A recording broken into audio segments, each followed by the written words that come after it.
High in the Japanese Alps, nestled among the ancient cedars and whispering bamboo, lay the village of Hanasaki. It was a place of simple beauty where life moved to the rhythm of the seasons. The villagers lived in harmony with nature, their days filled with the tasks of farming, fishing, and tending to their ancestral shrines. Yet a shadow lingered over Hanasaki, a fear whispered from generation to generation. It was the legend of the Oni, a monstrous creature said to dwell deep within the forest. The elders spoke of its horns like twisted branches, its eyes burning with malevolent fire, and a strength that could shatter mountains. They warned of its hunger for human souls, a hunger that could only be sated by sacrifice. The villagers knew the boundaries, the ancient paths they dared not cross, for fear of awakening the Oni's wrath. Aiko, however, felt a strange pull towards the forbidden woods. Aiko was unlike the other villagers. While they spoke of the Oni with fear and trembling, she felt a strange curiosity, a yearning to understand the darkness that haunted their lives. She was a dreamer, her head filled with stories of ancient spirits and mythical creatures.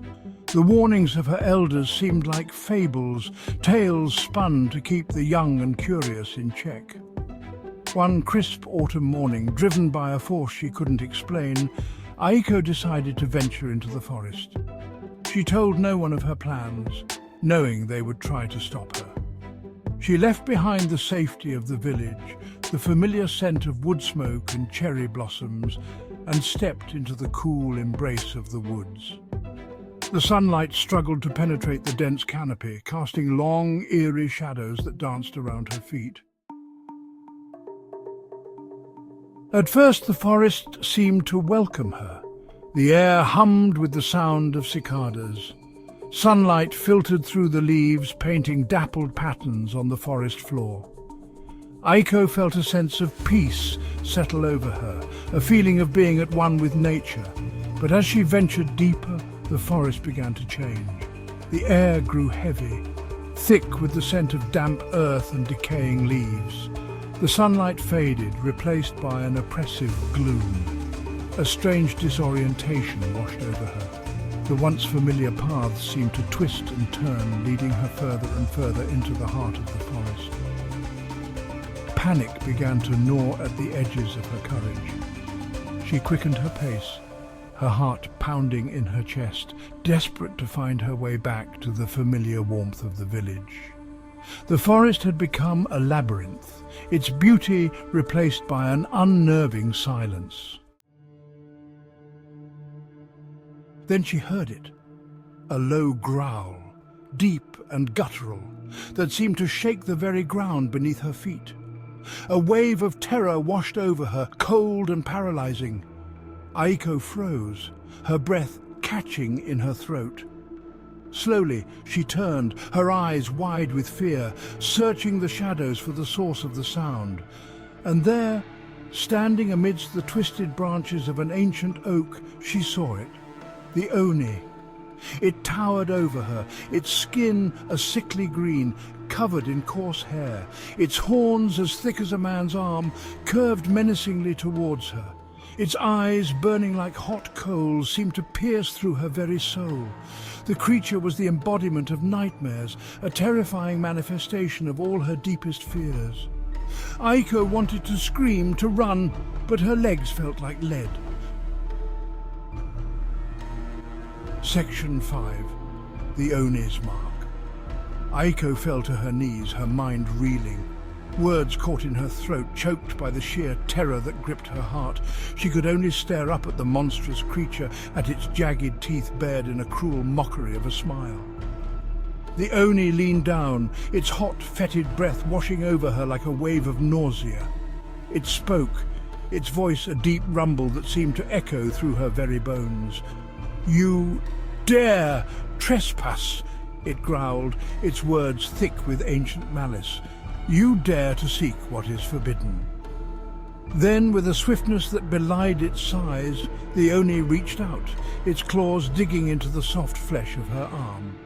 A searing pain shot through her body, and Aiko cried out, the sound swallowed by the oppressive silence of the forest. As quickly as it had appeared, the Oni vanished, leaving Aiko trembling on the forest floor, a single drop of blood staining the leaves where it had stood. The mark of the Oni. Section 6. A village shrouded in fear. Aiko stumbled back to Hanasaki, her mind a whirlwind of fear and confusion. The once familiar path now seemed fraught with unseen dangers. Every rustle of leaves, every snapping twig sent shivers down her spine. When she finally stumbled into the village square, she was met with a mixture of relief and suspicion. The villagers, alerted to her absence, had feared the worst, but their relief soon turned to horror as they saw the mark on her arm, the swirling purplish bruise that pulsed with an unnatural light. The elders recognized the mark instantly, their faces etched with fear and dread. The Oni had chosen its vessel, and Aiko, the curious, the disobedient, was now bound to its will. Terror seeped through the once peaceful community like a poisonous fog. Days turned into weeks, and the village of Hanasaki lived under the shadow of the Oni's mark. The crops withered, the fish no longer filled their nets, and a strange sickness spread through the village, leaving the villagers weak and afraid. Aiko, once the village's beloved daughter, became an outcast, blamed for bringing the Oni's curse upon them. She carried the weight of their fear, their anger, their despair. She saw the fear in their eyes, the way they flinched when she passed, and her heart ached with a guilt so profound it threatened to consume her. Sleep offered no escape, haunted by nightmares of the Oni's glowing eyes and the feeling of its putrid breath on her skin. She became a prisoner in her own home, the once vibrant colours of her world now muted, shrouded in the grey veil of her despair. She knew she had to do something to break the curse, to free herself and her village from the Oni's grasp. One night, as the moon hung heavy in the sky, casting long, eerie shadows across the village, Aiko made a decision. She couldn't bear the weight of the curse any longer, the guilt that gnawed at her soul. She had to confront the Oni, to beg for forgiveness, to plead for the release of her village from its grip. She knew it was a fool's errand, a suicide mission, but she would rather face the Oni's wrath than live another day with the terror that clung to her like a shroud. So, under the pale light of the moon, Aiko slipped out of the village and into the forest. The air was heavy with the scent of pine needles and damp earth, a familiar aroma that now sent shivers down her spine.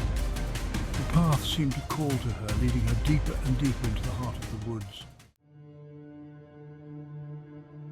The forest seemed to part as she approached the ancient oak, the site of her first encounter with the Oni.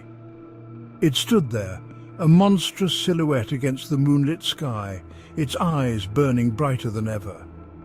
Aiko's breath hitched in her chest, her body trembling with a mixture of fear and determination. "You have returned," the Oni rumbled, its voice echoing through the silent woods. "Did you bring the sacrifice I crave?" Aiko shook her head, her voice barely a whisper. "I bring no sacrifice," she said, "only myself. I beg you, release my village from your curse. Take me instead."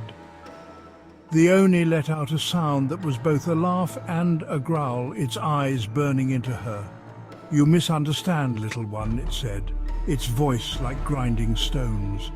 "The curse is not upon your village, it is upon you." Aiko's eyes widened in horror as the Oni's words sunk in. The Oni leaned closer, its hot breath stinging her skin. "You carry the fear, the guilt, the despair," it whispered, its voice strangely gentle. "You are the curse, little one, and you always will be." And with that the Oni vanished, leaving Aiko alone in the heart of the forest, the weight of its words crushing her spirit. Aiko returned to Hanasaki, the Oni's words echoing in her mind. She knew, with a certainty that chilled her to the bone, that the creature was right. She was the curse.